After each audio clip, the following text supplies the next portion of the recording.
Throughout the duration of this season, the Wolves haven't just been the best defense in the NBA, they've been one of the best of the 21st century. Through 82 games, they held their opponents to more than 6 points below league average offensive rating, which would land them 25th in NBA history.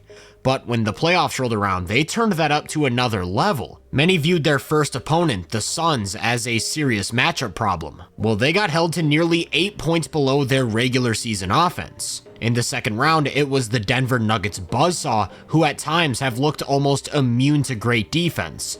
They were held to more than 11 points below their average, meaning that through 11 playoff games, opponents of the Wolves produced an offensive rating 10 points worse than what they did during the regular season. In runs of at least 10 games, that would rank 4th all time, right behind the iconic 2004 Pistons. That was until they had to go up against the Mavericks, and in particular Luka Doncic, who sort of nullifies everything that makes this defense so dominant. First off, you have the ball pressure. Whoever's initiating offense will be tracked 94 feet by one of Minnesota's wings, and that causes all sorts of problems. Offensive players with loose handles or limited physical tools are more prone to turnovers, or they'll end up trying to beat the pressure by playing fast, which doesn't always work. And the idea is to not let the offense set up in the way they want to. In rounds 1 and 2, this worked to perfection. The Suns were having trouble getting the ball past half court. The Nuggets had to adjust by having one of their bigs bring the ball up instead, but Luka is completely unfazed. That's because he's got some of the best ball control in the game. Not only does he have it on a string, he's creative in how he gets around defenders, which allows him to cross half court with an advantage, this time patiently working his way to the middle for a step back 3. In addition to the ball control, he's really strong, meaning that when a defender presses up on him like this, he can initiate contact, once again creating space for a step back triple. The Mavs have also implemented some tactics to make things a bit easier, such as setting ball screens all the way out at half court before starting their offense. And as soon as McDaniels gets on his hip, the defense is at his mercy as he gets to a mid-range jumper. That's a perfect segue into the second factor that's made the Wolves' defense so great: the versatility of their wings. They can throw different looks at any ball handler, switch seamlessly as they see fit, and at times it feels like they truly have 3 all-defensive level on-ball defenders on the court.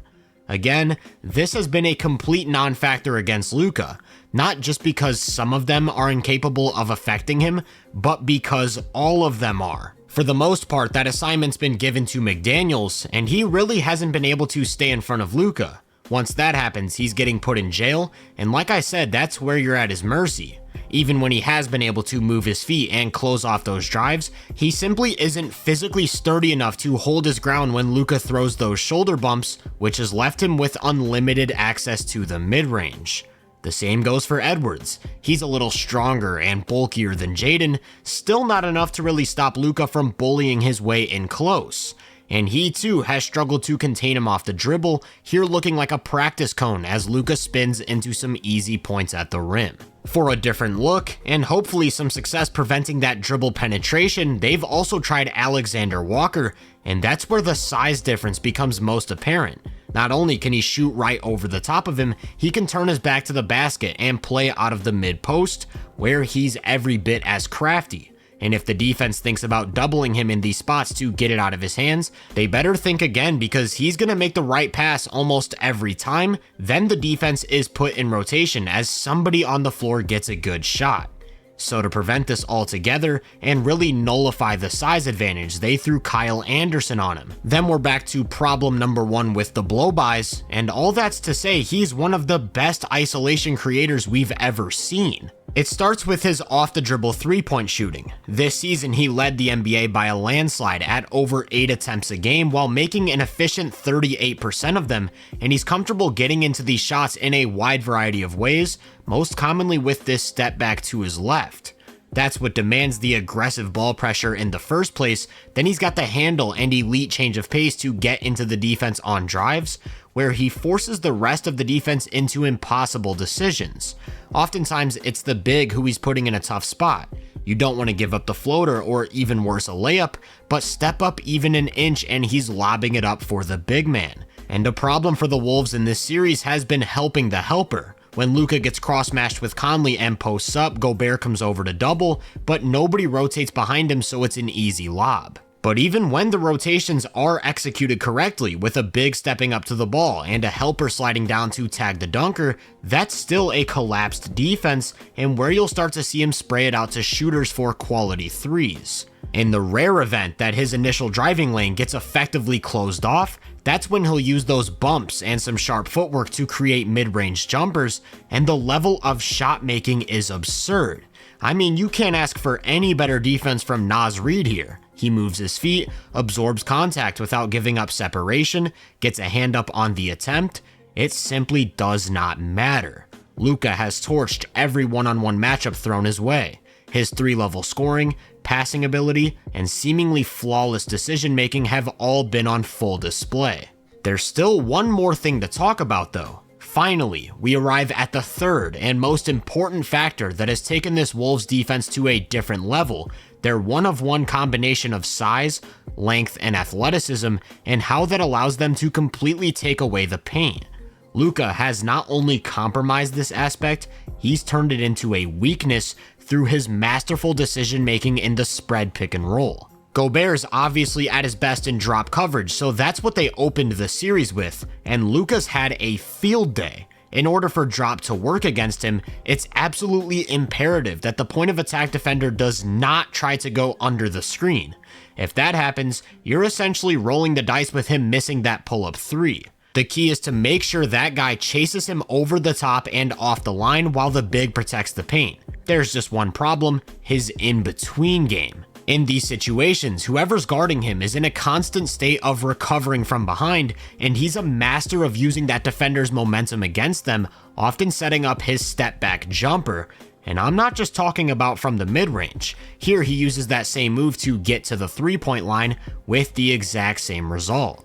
It's all about patience and timing. He puts Jaden in jail, then waits for the perfect moment to step into open space where there's nobody to contest his floater.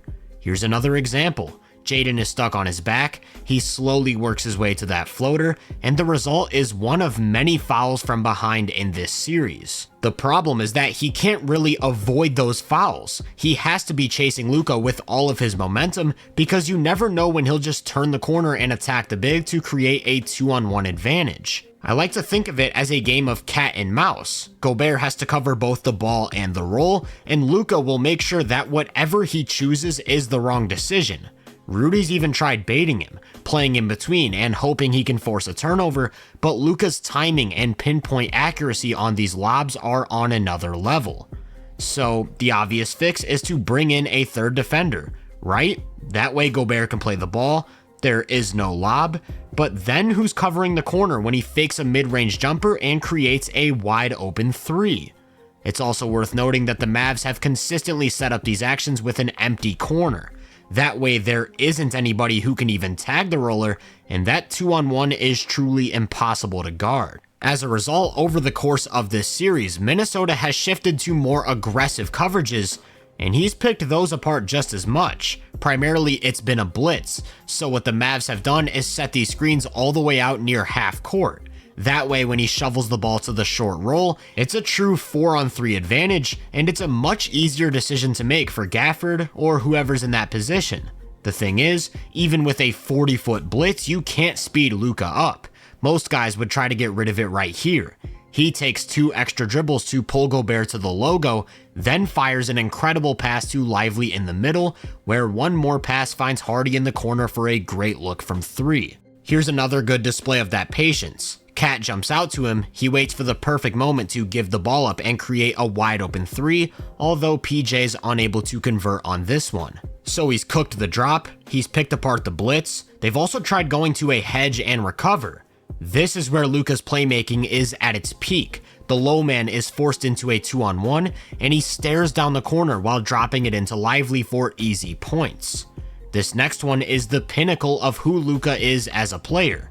It's the same thing with that 2-on-1 situation, and when he looks to the corner, Cat actually starts on a closeout. Manipulation you can't even find in a video game. If there's a way to trick the defense, he's got it in his bag. Again, Gobert's in a hedge, but McDaniels makes that mistake I talked about of going under the screen, so Luka starts to pull up for a 30-footer, only to hit Gafford down low for a dunk.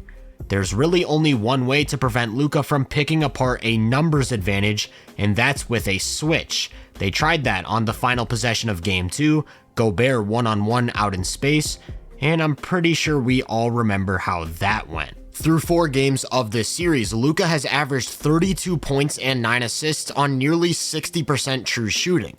That's pretty close to what he did in his historic regular season, except now it's against one of the best defensive teams ever who's actively scheming to slow him down unsuccessfully.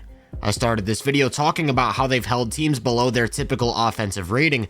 Well, that's continued in the Dallas series, holding them 3 points below what they did in the regular season. However, if we flip that and look at how the Mavs have performed relative to the Wolves' typical defense, they've outscored that mark by about 6 points per 100 possessions, which is right around where you'd expect an elite offense to land. I want to give a quick shout out to Kyrie, who I'll probably make a video on here soon, but there's no denying that Luka has led the way.